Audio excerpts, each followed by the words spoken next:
So this presentation's really for all the people who need to get from point A to point B, and they just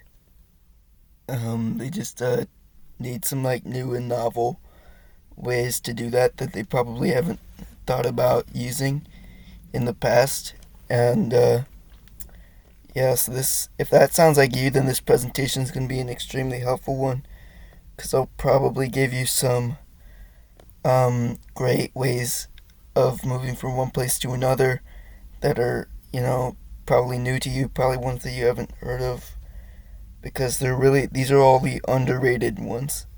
They're pretty new and they're pretty underground. So if you like the sound of these, then you just try them out, because they need some love. They just don't. They're really underrated, in my opinion. So let's just jump right into it. One of the most underrated modes of transportation is the bus. Not many people know about this, but this is basically a really big car that you can ride in, and but you have to give them money. So if the idea of giving other people money in exchange for a good and or a service, in this situation it would be a service to use the bus, then then this might not be your mode of transportation, but really that's a pretty slim minority. Most people enjoy the concept of giving money in exchange for goods and or services. So yeah, so if this sounds appealing to you, because they have set routes that you can find, and they're just really easy ways of getting from one place to another without the use of like a car or a taxi or something. They're like a taxi, but you get to talk to people. It's a really communal space, and that's why you should be riding a bus right now.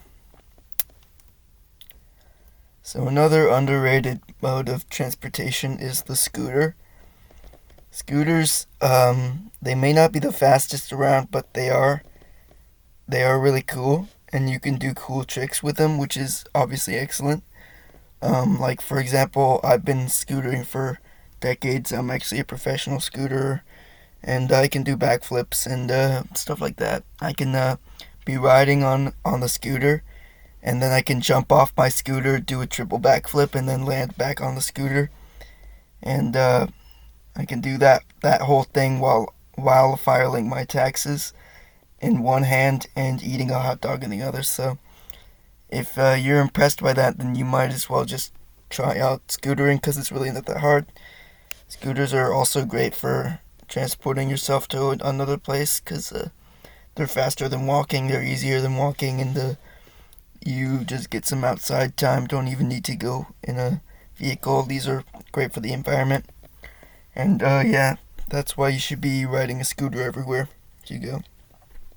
Kind of like I do. Alright, next one. Now, this one is on foot.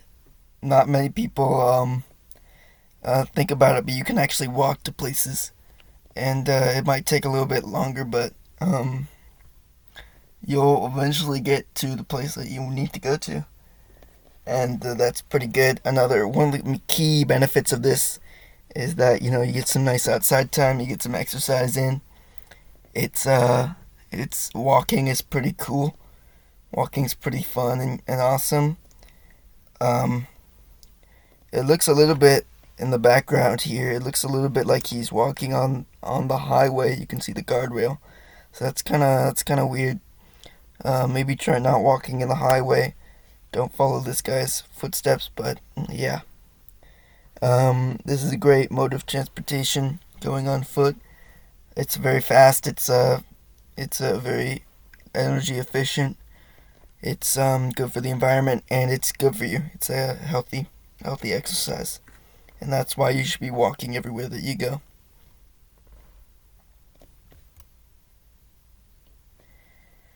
Now riding a horse to places is another great mode of transportation. Um, it's a really great mode of transportation. Horses are really awesome. Horses, they're pretty fast, they're pretty strong. They're not your typical zoo animal, you know.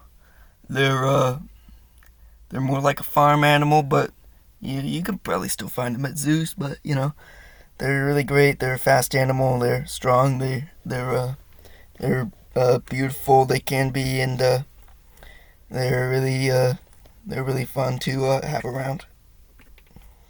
And that's why you should be, and that's why horses are the best. That's why you should own a horse. Actually, if you're curious to learn more about horses, you should check out my other presentation, the pros and cons of owning a horse. It's a really great one. All right, moving on. Now, elephants, they actually are a zoo animal this time. Great zoo animals, these ones. Really strong, really beautiful. I would go to a zoo just to see these guys, But yeah, they actually also in history, there's actually been war elephants in some societies. People would ride horses and elephants, and get their armor on, and I assume that was just that was a really I assume that was a really great method, because elephants are really strong and they're fearsome to deal with. Can't just deal with these guys if you're a Roman warrior, back in the medieval era. But yeah, great zoo animals, and that's why you should be.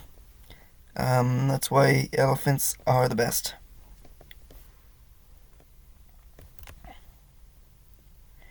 Rhinos. This is another great zoo animal.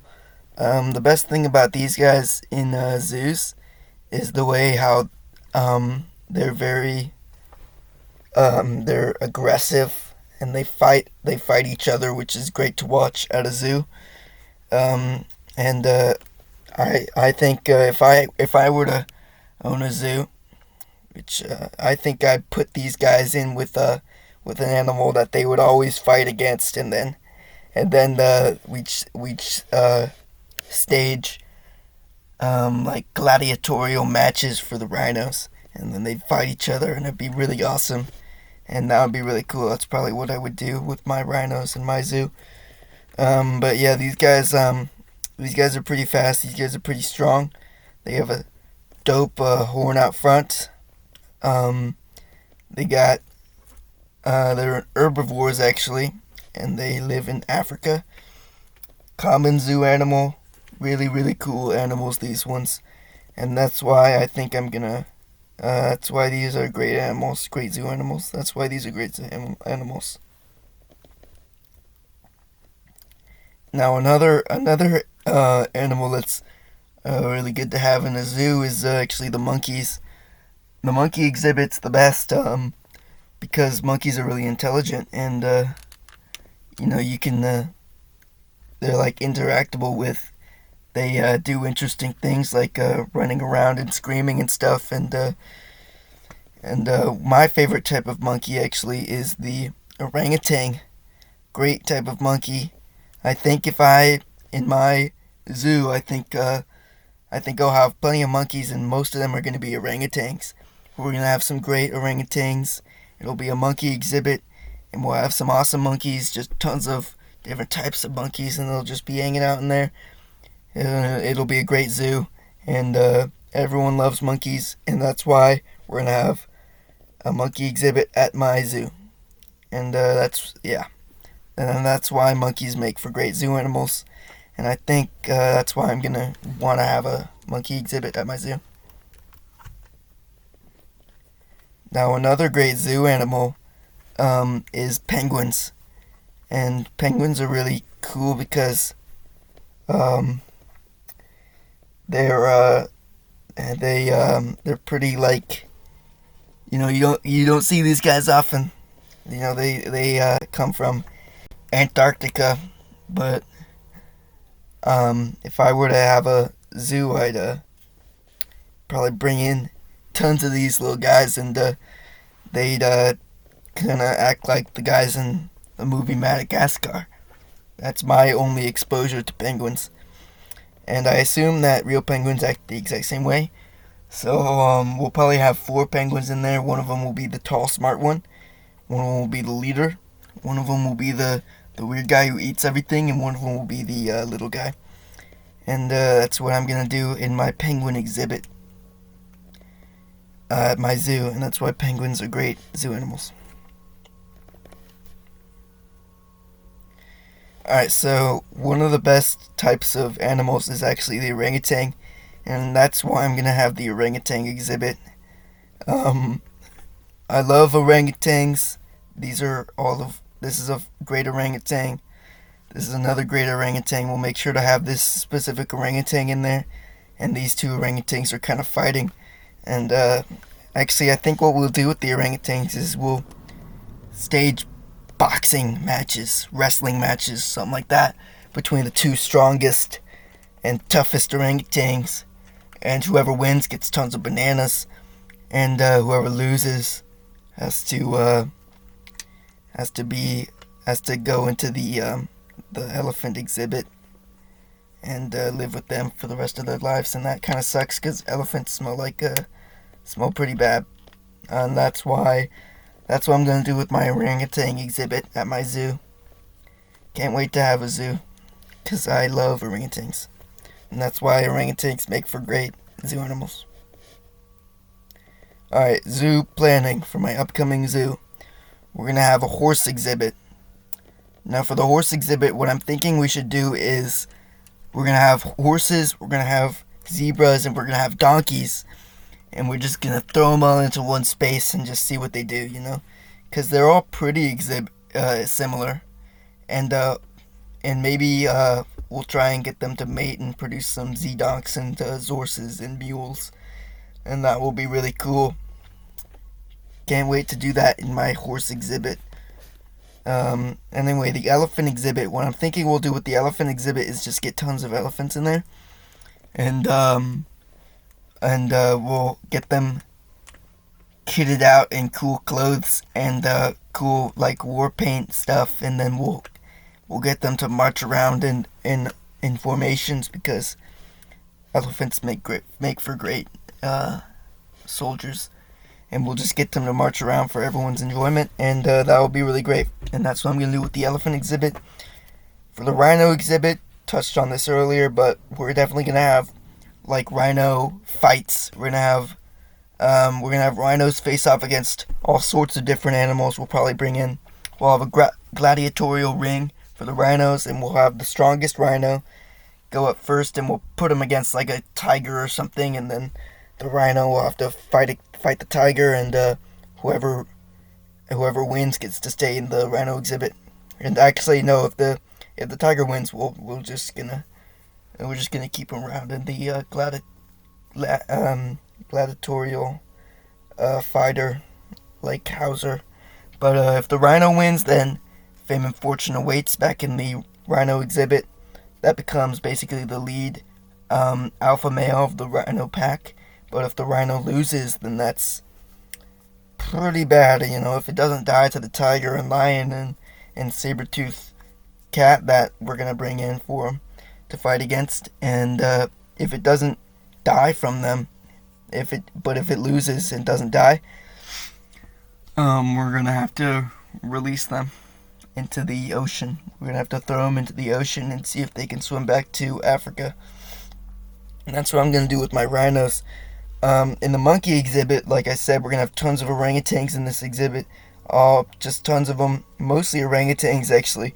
Some chimpanzees, some gorillas, mostly orangutans, and it'll just be a fun monkey exhibit. We'll have them do fun stuff, and that'll be really cool. In the penguin exhibit, we'll have tons of Antarctic penguins, and they're probably this is kind of what I why I want to make a zoo, is I want to help animals, and things like penguins and polar bears and stuff like that, and walruses and snakes. They all live in the Arctic or Antarctic, and I assume they're all cold. They're all cold out there. There are probably penguins and polar bears and walruses and snakes that are shivering every single night. And that's why in my penguin exhibit, we're going to bring in every penguin, we'll bring in every polar bear, we'll bring in every walrus, and we'll bring in every single snake, and we'll just put them in there, and we'll heat the place up for them, and it'll be nice and toasty, and finally they'll be able to get a good night's sleep now that they're living in the hot Pacific Ocean sun type stuff. And that's what I'll do in the penguin exhibit. We'll probably have no ice there. What we'll do is I think we'll have a nice we'll put them on the beach, and the hot sand, and they'll be getting their tan on, and that's great. That's what we'll do with the penguins and polar bears and snakes.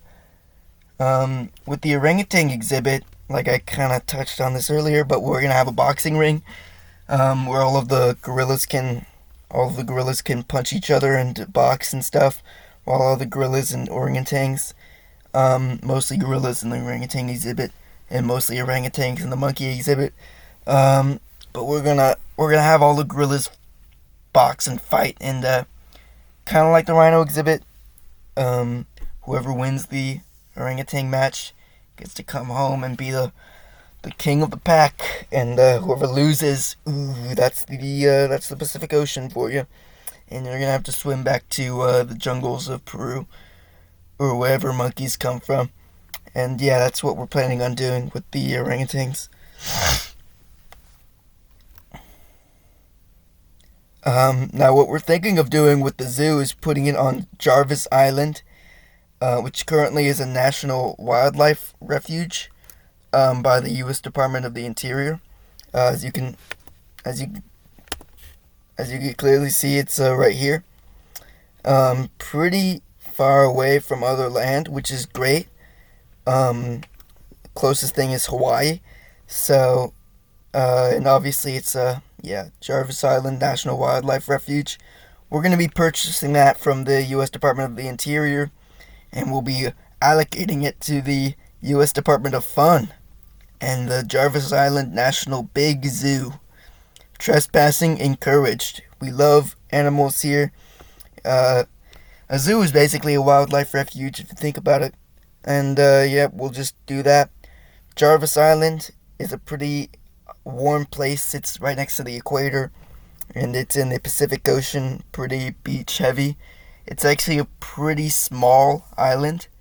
I believe at its highest point, it's 20 feet from the sea level, and it is under 2 square miles of land.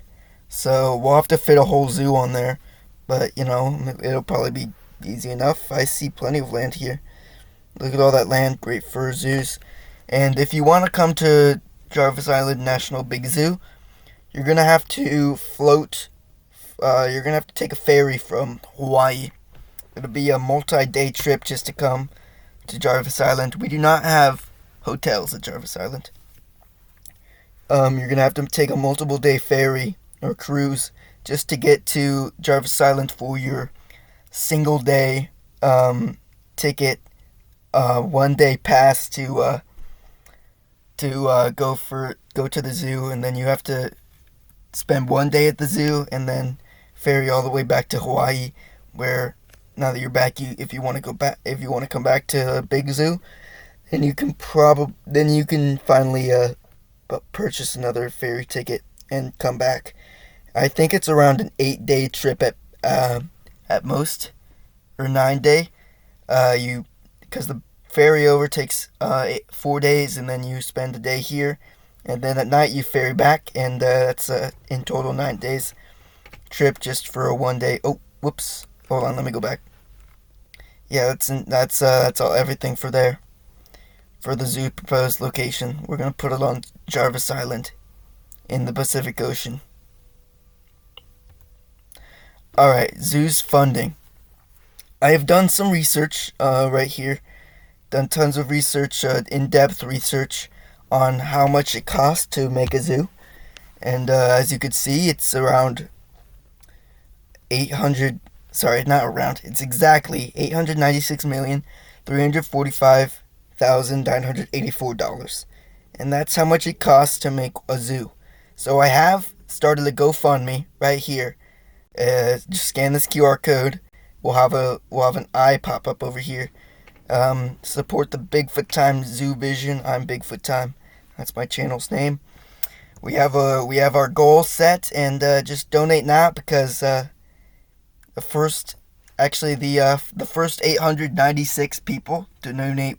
The first 896 people to donate $1 million gets one free tour of the zoo. So if you don't want to miss out on that free tour, I believe tour tickets are around. We're probably gonna sell them for like $35. So if you want to have a single free one, then just spend a quick $1 million, not that much, small loan of $1 million to us, and we'll be able to build that zoo in no time. This is a real GoFundMe that I have actually started.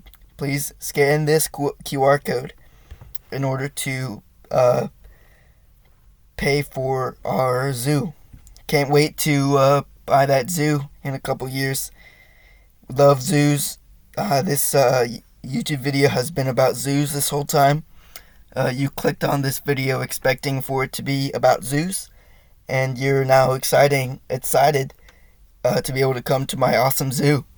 I'm a visionary. It's always been my dream to own a zoo, and almost $900 million, and I'll finally be able to make that dream a reality. So just please give anything that you get. If every single one of the people who views this video gives around $500,000, then I'll be able to build that zoo. So just donate around that much, not too much. Not too much to ask, right? $500,000. Just give that around that much, and I'll be able to finally build that zoo. Can't wait to build that zoo. I'm excited to build a zoo. Alright. That's it for zoo funding, I think. Alright, thank you for coming to my zoo investors pitch meeting. This video has been for all of the potential investors in my zoo. It's gonna be a fun zoo as soon as it comes to fruition. There are sad animals living in the wild who would be much better suited in the safety of a Jarvis Island, under 2 square mile island cage, and they would have a great time there. And I think that's why we're gonna build that zoo, is we're thinking about the animals. Can't wait to build that zoo. I love zoos. Alright, subscribe for more zoo content. I make content on zoos every single day, and that's why you should be hitting subscribe if you love zoos. So if you love zoos like I do, then hit that subscribe button, and I'll catch you in the next zoo related video. Alright, have a good one.